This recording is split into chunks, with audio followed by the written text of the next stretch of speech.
Howdy YouTube, today we're taking a look at the WWE Mattel Battle Pack, Kane and Roman Reigns. This is a pack I've been meaning to pick up for quite some time and review for you guys. The main reason is this of course was the main event for the WWE Australia Tour last year. Of course, Kane and Roman Reigns had a really awesome street fight. It was actually like a really enjoyable match, especially considering Roman Reigns isn't the best wrestler. Kane's been around for quite a while. He's a good performer. Currently in the spotlight in the championship hunt against Seth Rollins, which I've got mixed feelings about, but we'll get more to that as I review the figures. In terms of packaging, comes in the standard battle pack style packaging. Nice shot of Kane and Roman Reigns at the top there. As you can see, includes 2 traffic cones. In terms of accessories, I don't know why they decided to include that. The new WWE logo on the top right, of course. And taking a look at the back of the packaging, we see a nice shot of Kane there.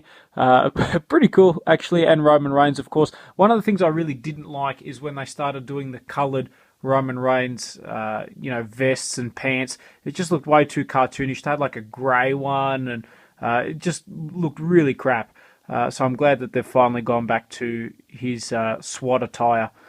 Other figures, of course, in the set, we've got RVD and Rey Mysterio, which is a decent battle pack. John Cena, Ultimate Warrior, Ryback and Curtis Axel, Zeb Coulter and Jack Swagger. Some of those are kind of decent. Shame that really none of them are wrestling at the moment. I mean, Ryback's doing okay. Jack Swagger and Zeb Coulter I haven't seen for literally months.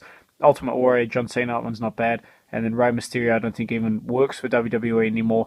And RVD hasn't been on TV for quite some time as well. So let's get this set opened up and out of packaging. Okay, and here we've got Roman Reigns and Kane opened up and out of the packaging. I'll quickly get the accessories out the way. As you can see, we've got 2 traffic cones. What their purpose is, I don't know. But, I guess they're thinking of innovative accessories to give us. So that's a positive. I mean, they do fit perfectly. But other than that, I don't know what use you'd have for these. Okay, so let's start by taking a look at Roman Reigns. They actually did a really good job with both these figures. Definitely looks like Roman Reigns. It's kind of got that douchebag face, I'm too cool for school look that he's known for. It's not bad. They certainly nailed the hair. Honestly, for some reason, he reminds me of like the Predator. Don't ask why.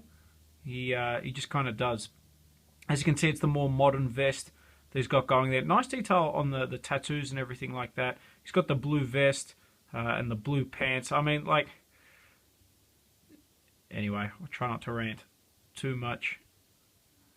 Just for comparison, I'm going to bring in the Shield Roman Reigns. Awesome. Douchebag. Actually, one thing I didn't notice is that the tattoos don't continue all the way with this one. I guess being an earlier figure. I love the face scan on this one. He's doing his trademark yell. Back when he was still part of the Shield. Probably one of the best factions of all time. Really awesome. SWAT fatigues there. I don't mind the switch in the vest. I think this one is still pretty cool. I just prefer this Roman Reigns, I suppose. Having said that, though, he's a decent rendition. He's got your standard Mattel articulation, ball-jointed head, ball-jointed arms, swivel in the bicep, bend at the elbow, swivel in the wrist. He's also got like his gauntlets on. He's got swivel in the waist, legs move forward and back, bend at the knee, swivel in the boot, and also a swivel in the ankle. So pretty solid range of articulation. Now, one thing you can do that's pretty cool is take the vest off. It does unclip and basically reveals more of the figure. They actually did a good job with the tattoos and everything. He certainly is pretty tank.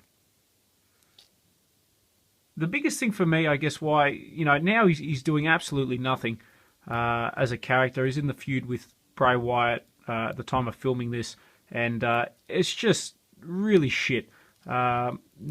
Neither character is going anywhere. They've both got a lot of potential, and it's just a real shame to see what WWE have done with two incredible characters.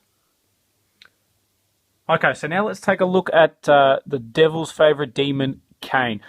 Honestly, this is probably one of my favorite Kane figures. I love the updated version. I'll bring in, this is, I guess, the most recent Kane we had prior to this one. When he was teaming with Daniel Bryan and stuff like that, which is actually a really good point in his career, I think. Definitely prefer this attire over that one.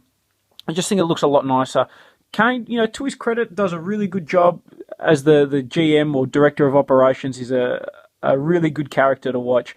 And, he's been performing for so long. And I think he does a really good job, despite a lot of the criticism that he gets. I think he's a solid character. Now, I'll bring it forward so you guys can take a look. I think Mattel absolutely nailed this figure. That's a solid Kane face scan. Love the long hair and everything. I love the detail they've gone to on painting the inside of the mask around the eyes there and the face. I think it's a huge improvement over the other Kane that we had. This one's got hardly any detail. I think it's kind of shitty. This new version, I think, on the other hand, is really awesome. Big fan. Moving down, obviously, he's got his standard attire.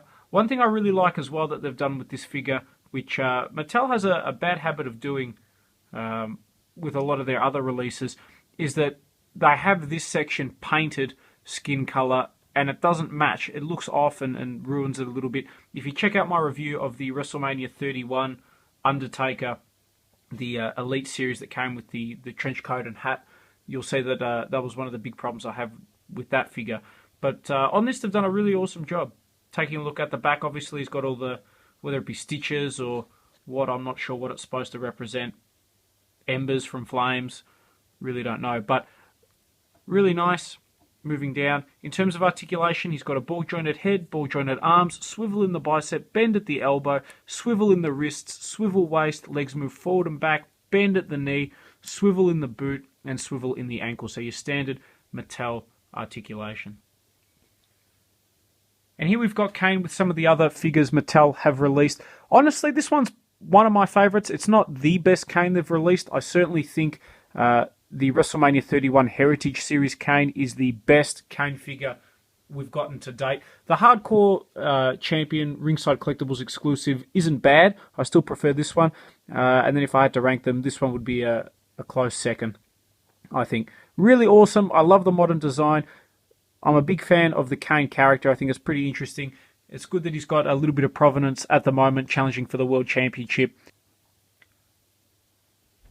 Overall, if you're a fan of Kane and you're a fan of Roman Reigns, I think this is the set to pick up. Both figures are awesome.